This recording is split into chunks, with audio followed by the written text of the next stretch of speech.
Hi guys, it's your girl Lee and I'm back with another video.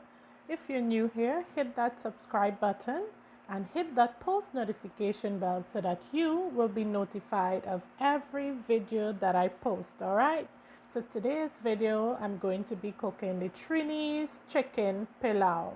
So get your ingredients, join me and let's get to cooking.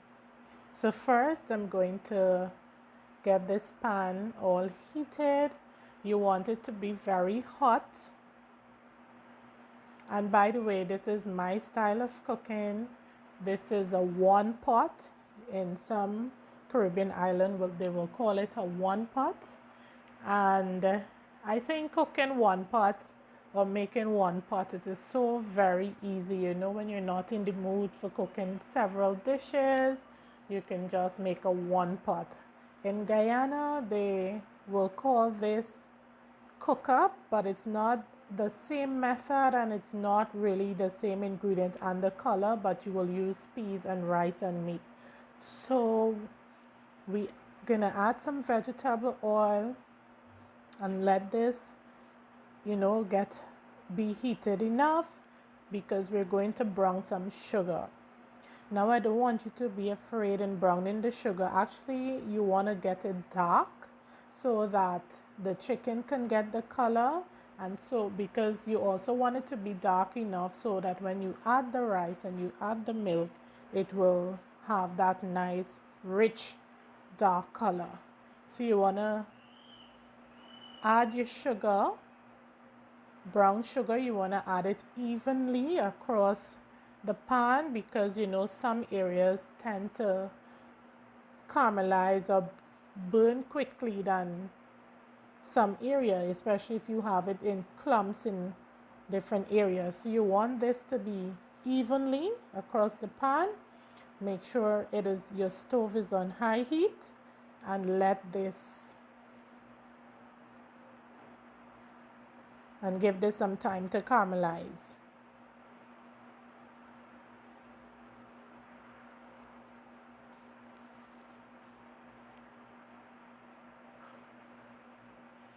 I don't know if you can see this clearly, but yeah, it start to get very smoky at this point, but don't be afraid. Just give that a quick stir, mix it in well, and make sure the sugar is properly melted.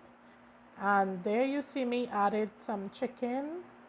Well, my chicken was already seasoned. I blend some green seasoning, included shado, beni, garlic, pepper, onion, and other seasoning. I blend that and I seasoned my chicken beforehand. And then I would have added some more chicken because what I took out wasn't enough.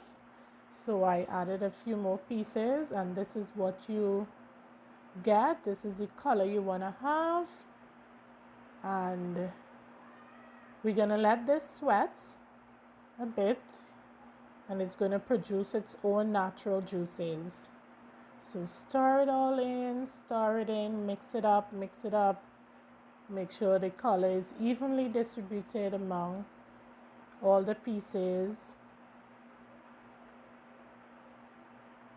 And then we will let that sweat.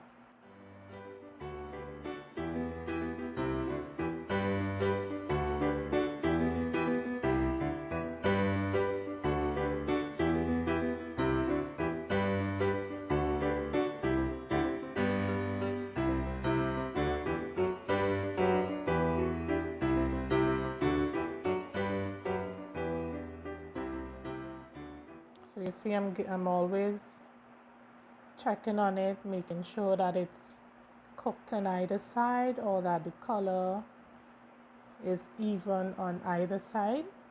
So you just come back, give it a stir.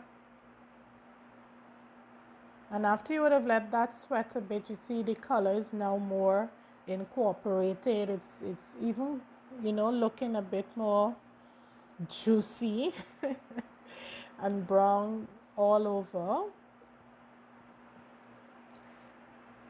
At this point, I'm supposed to be adding the rice, but It doesn't matter, everything is going in there. So there I'm going to add some pepper, some pimentos, onion, garlic, chive, shado, beni, all the aromatics is going into the pot. You're going to mix it in, stir it all in, and let that goodness, let that goodness do its thing.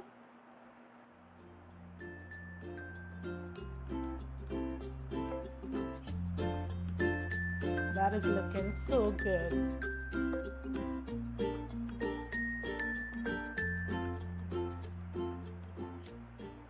My rice, I already washed my rice and I have it sitting. At this point, I'm going to add some pumpkin pieces that I would have had frozen. It's always good to have these things cut up and frozen in your fridge, so when it's time to cook, you don't have to go through the hassle of peeling and cutting. Everything is already prepared. And always remember to take it out of the fridge at least an hour or so before you start to cook. I just added some dry pigeon peas. You can get those in the cans. This is the cans.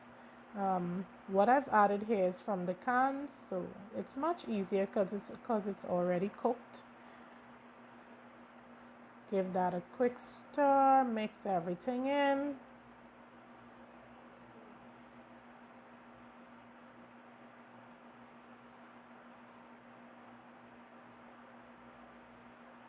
Because I had seasoned my chicken in advance, there was no need for me to add much seasoning into the pot after.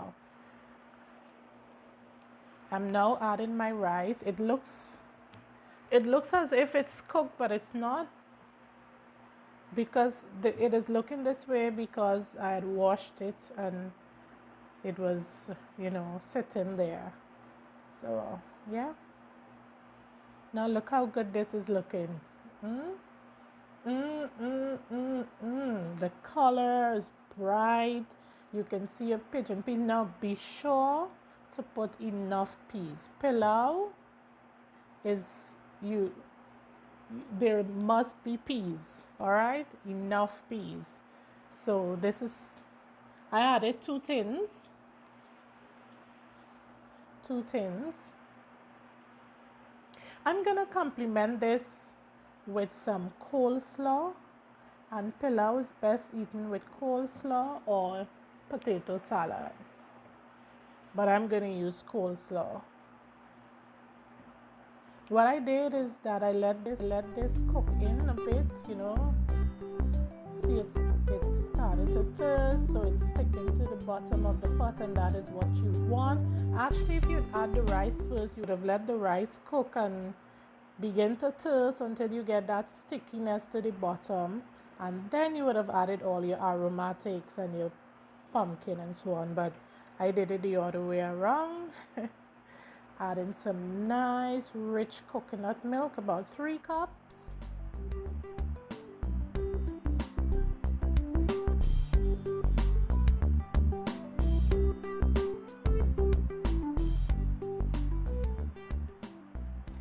Whenever you see me cook these things is because I'm craving. Most of the times when I cook stuff is because I'm craving fit. I hardly cook meals that I'm not craving for.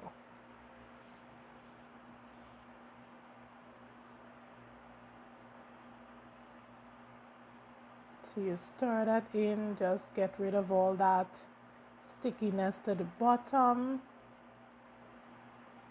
And anytime you're adding liquid, make sure just to add enough just to cover just the top of the rice.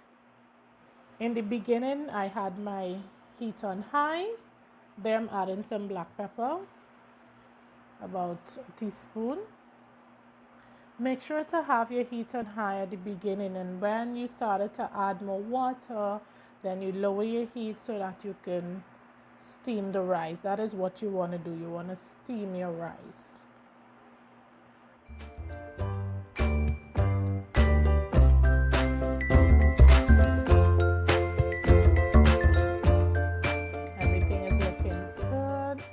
love that consistent color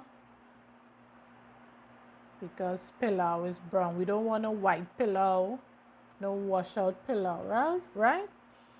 Added a pepper. This is a wiri pepper. That's what you will call it in Guyana, but in Trinidad it's the cherry pepper. I love the cherry pepper. It's so flavorful or flavorful, whichever. Make sure to always keep your pepper in sight.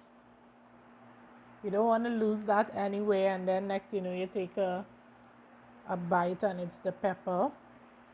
I'm adding some salt to bring out all that good flavor. Some freshly cut chive and shado beni. It's always good to add some of these fresh seasoning at the end because the flavor is more powerful and you can taste it. I love cooking with shado beni, by the way. I love the flavor. Gives your pot a nice flavor. Stir all that rich goodness in. This is a pot as well that you have to keep stirring because it tends to get sticky to the bottom real quick. At this point, when I feel the rice, it wasn't ready and I needed to add some more water just to cover the top of the rice. And at this point, it is ready. I don't like a wet pilau, neither too dry. Tell me how you like yours. Making sure that pepper is right there, not going anywhere. So this is the end. I'm not gonna add any more water, and to end this off, I will garnish with some freshly cut chive again, and then I'm gonna let that sit for a few minutes before I begin to plate.